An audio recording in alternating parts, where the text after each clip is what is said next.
Depuis quelques années, les sachets plastiques ne sont plus les bienvenus au Bénin.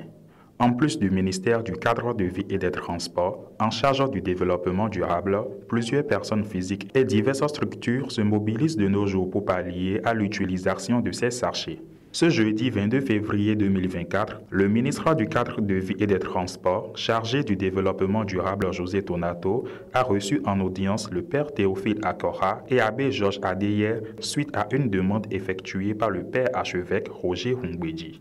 Nous avons élaboré des thèmes de pour chacune des activités à mener.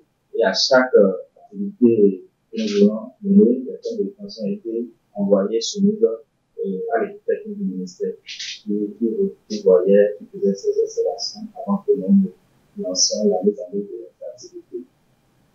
Alors, par rapport aux activités, il y a eu des activités de reboisement. Il y en a eu plusieurs.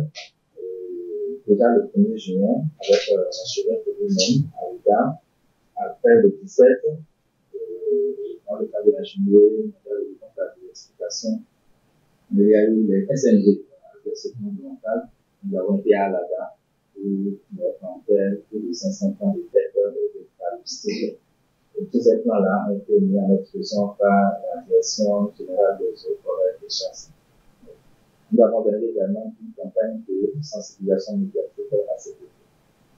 Il était question pour le père Théophile Akora et abbé Georges Adeyer d'adresser des remerciements de la part du père archevêque Roger Hungweji à l'endroit du ministre José Tonato pour sa présence effective au programme Église verte qui a connu sa première table ronde sur l'écologie le 20 janvier dernier.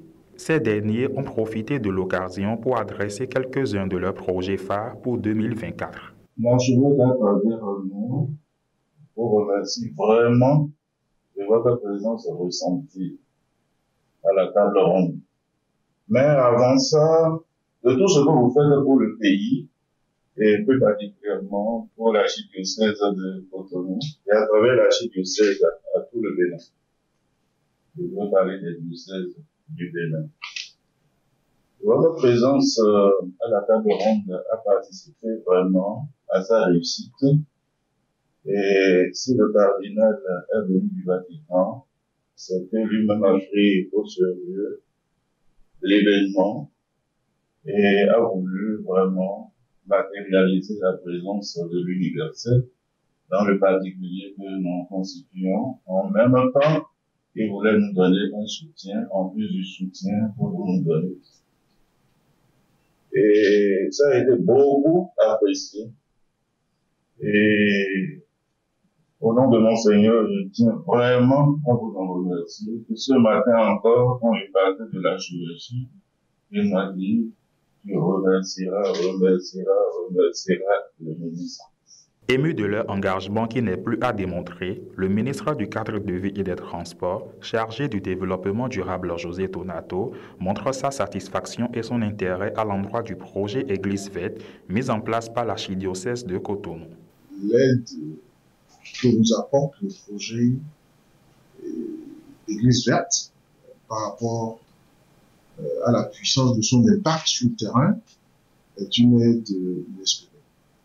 Vous avez dû voir que notre mobilisation, je suis pas gêné de le dire, est une mobilisation très, très intéressée. Nous avons besoin de ça et tout ce que nous pouvons faire pour que ce partenariat se renforce, se consolide, nous le ferons. J'apprends avec beaucoup de satisfaction que plusieurs structures sont mobilisées autour de la direction de l'environnement et du climat. Il y a les eaux-forêts, il y a le Fonds national pour l'environnement et le climat. Je suis heureux qu'ils se réveillent et qu'ils prennent part à ça. Il y a également la Société de gestion des déchets de la salubrité, la SGDS. Il y a la compagnie L'Uniage de production polypropylène, qui est une compagnie avec laquelle on a également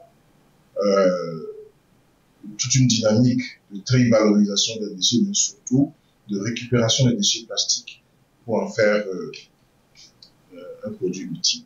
Il tient à cœur pour l'archidiocèse de Cotonou de s'investir totalement dans sa lutte, étant donné que la prise de conscience de la communauté pour la préservation de l'environnement est notre maison commune.